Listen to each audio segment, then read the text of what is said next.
进行一个逐步的爬坡，到我们的整体的一个单班的一个满产的一个情况。特斯拉方面表示，整车零部件还有1周左右的库存，目前正在相关部门的支持下。Bonjour à tous, ici Tesla Phil. Ne vous en allez pas tout de suite, hein, je suis bien là.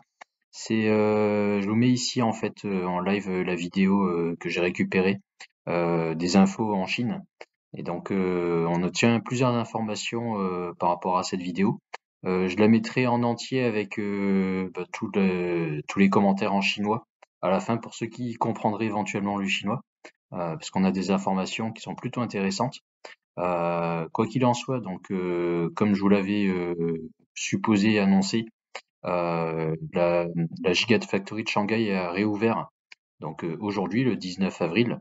Et à la base, c'était prévu donc qu'il rouvre le 18 avril, mais bon, il y a eu quelques complications et ils ont pu seulement réouvrir aujourd'hui. Par rapport à cette réouverture, c'est une réouverture que je vais appeler en demi-teinte. Pourquoi? Parce que bah forcément, on est toujours confiné hein, en Chine, à Shanghai en tout cas. Et donc, qu'est-ce que ça signifie ce confinement? Ça signifie que on peut pas travailler comme on le souhaite. C'est pas un déconfinement comme on l'entend en France où euh, les gens peuvent ressortir dans la rue, etc. C'est pas du tout le cas. Les gens sont toujours confinés dans les mêmes conditions que je vous avais montré sur ma précédente vidéo. Et, euh, et donc la réouverture en fait de la Gigafactory de Shanghai ainsi que de 666 usines qui ont été identifiées comme importantes hein, pour le pays, ont pu réouvrir mais en vase clos. Donc qu'est-ce que ça veut dire en vase clos? Ça veut dire enfermé dans l'entreprise, donc avec la possibilité, donc, enfin c'est avec pas la possibilité, mais avec l'obligation de dormir sur place. C'est assez commun en Chine hein, quand on travaille en usine, par exemple à la Foxconn pour Apple.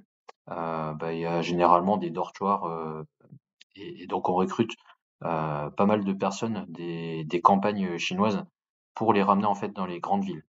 À Shanghai, en fait, les vrais Shanghaïens, ils sont hyper riches. Hein, c'est pas eux qui travaillent dans les entreprises, dans les usines. C'est vraiment les personnes qui viennent des campagnes. Et donc, un Shanghaïen, lui, n'aurait jamais besoin de travailler en fait dans ce type d'entreprise. Donc, en vase clos, ça signifie relevé de température hein, 2 fois par jour, lavage des mains obligatoire 4 fois par jour. Tesla, donc, c'est le gouvernement qui force Tesla et toutes les entreprises, dans les 666 dont j'ai parlé tout à l'heure, à fournir donc 3 repas par jour, un sac de couchage avec un matelas au sol, dans une zone donc dédiée, parce que Tesla, eux, n'ont pas de dortoir, hein, contrairement à la Foxconn pour Apple par exemple, et une compensation journalière de 63 $ par jour. Donc ça représente dans les 50 € par jour. Donc 50 € par jour pour un Chinois, c'est plutôt pas mal. Hein. Et donc je pense que les gens qui viennent des campagnes n'ont pas forcément de problème à venir travailler plutôt que de rester enfermés à la maison, souvent dans des studios ou des dortoirs déjà avec d'autres personnes. Voilà. Donc les informations que j'ai, c'est que 8000 employés pardon, sont revenus travailler. Ces 8000 employés en fait travaillent pas en 3/8 comme ils le faisaient jusqu'à aujourd'hui. Ce qu'il faut savoir, c'est que sur la Gigafactory de Shanghai, c'est ouvert 24 heures sur 24 et 7 jours sur 7 en temps normal. Et donc un employé qui travaille sur place est en 3/8 avec donc 5 jours travaillés et 2 jours de repos. Là, avec la réouverture sous vase clos, les employés, on leur demande de travailler en fait 12 heures par jour d'affilée. Donc ils travaillent pendant 12 heures par jour et 6 jours sur 7. Donc au lieu de travailler donc 5 jours sur 7 en 3/8, là c'est 12 heures par jour sur 6 jours. Donc les conditions de travail sont pas forcément simples hein, pour ces employés. Donc c'est pour ça que je dis que cette réouverture en fait des usines, il n'y a pas que Shanghai, hein, enfin il n'y a pas que la Gigafactory de Shanghai, mais des usines en général, c'est en demi-teinte parce que ils le font vraiment sous contrainte Et malgré le fait que les employés ont de compensation, c'est pas forcément dans des super conditions hein, qui viennent travailler, sachant qu'ils peuvent pas ressortir en fait de l'usine jusqu'au 1er mai. C'est-à-dire que là, ce qui est mis en place par le gouvernement va tenir jusqu'au 1er mai, de manière à ce que ça n'impacte pas trop en fait l'économie chinoise, parce que globalement en fait on se retrouve avec toute la Chine qui est impactée. Et dans la vidéo que je vous montrais au tout début, ce qu'il faut savoir également, c'est que Tesla actuellement a du stock pour une semaine. C'est-à-dire qu'ils vont pouvoir tenir la production de grosso modo un 7 jours fois 2000 voitures tous les jours, donc 14 000 véhicules. Et ils ont du stock pour faire 14 000 voitures. Ils sont en train également de réactiver une centaine de fournisseurs. Et donc cette centaine de fournisseurs sont en train de préparer la marchandise et donc font partie forcément des 666 autres entreprises qui produisent, donc que ce soit pour l'automobile, mais aussi toutes les pièces électroniques. On parle tout le temps des cartes en ce moment électroniques, etc. Ça a un impact aussi bien pour la Chine, mais également pour le reste du monde, parce que on entend des grosses difficultés également chez les autres constructeurs, hein, c'est pas propre à Tesla, mais aussi bien Volkswagen, Ford, que nos marques françaises ou même les marques germaniques premium sont impactées par cette crise et ce confinement qui se trouve à Shanghai en fait. Voilà. Donc voilà pour ces informations. Je les apporte réellement au compte-gouttes et en fonction de ce que moi j'arrive à récupérer hein, comme information. Donc si vous en avez, vous de votre côté, n'hésitez pas à les noter dans les commentaires. J'ai eu l'occasion samedi d'aller à la présentation à l'Équin de la modèle Y Performance. Et donc j'ai pu discuter avec les Tesla Advisors sur les livraisons prochaines. Donc a priori, il n'y aurait pas de retard.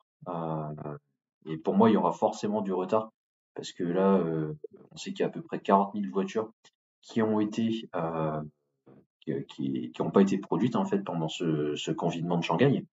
Mais ces véhicules en fait qui seront en retard seront donc principalement ceux de août et septembre, je pense.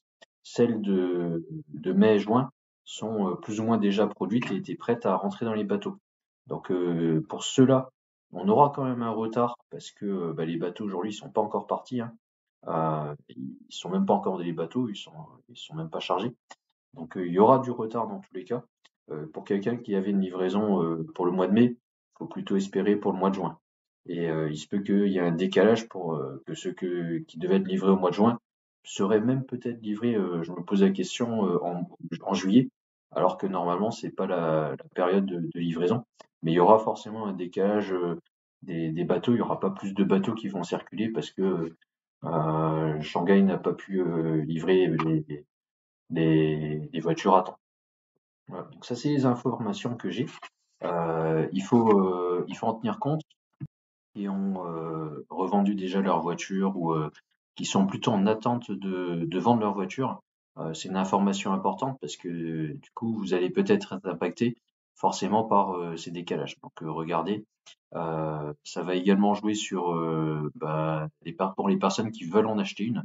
Ça peut impacter parce que vous savez qu'il y a un décalage qu'il va y avoir sur les prochains modèles, même si vous les commandez aujourd'hui. Peut-être qu'on aura toujours ce retard d'ici le mois de février l'année prochaine. Voilà. Donc n'hésitez pas à noter en commentaire hein, toutes les infos que vous avez, mettre un pouce en l'air hein, si vous avez aimé cette vidéo, et n'hésitez pas à vous abonner également pour suivre toutes les informations que je pourrais récupérer à suivre. Voilà. Et tout de suite, donc je vous remets la vidéo du départ hein, de la chaîne d'information. Voilà. Je vous dis à très bientôt et à une prochaine. 内进行一个逐步的爬坡，到我们的整体的一个单班的一个满产的一个情况。特斯拉方面表示，整车零部件还有1周左右的库存，目前正在相关部门的支持下，积极推动100多家供应商复工复产，并畅通物流链。在上海市内的这些供应商的复产的比例稍微高一点。之前的话呢，我们江苏这边也是积极的，就是拉动我们的物流，对他们库里面的零部件进行一个拉动。所以说才能够支持我们现在的一个顺利的一个复工复产。目前，特斯拉厂区内的所有员工实行早抗原晚核酸的检测，生产办公区域每天消毒，严格做好防疫工作，确保安全生产。东方卫视记者陈慧莹、施玉成上海报道。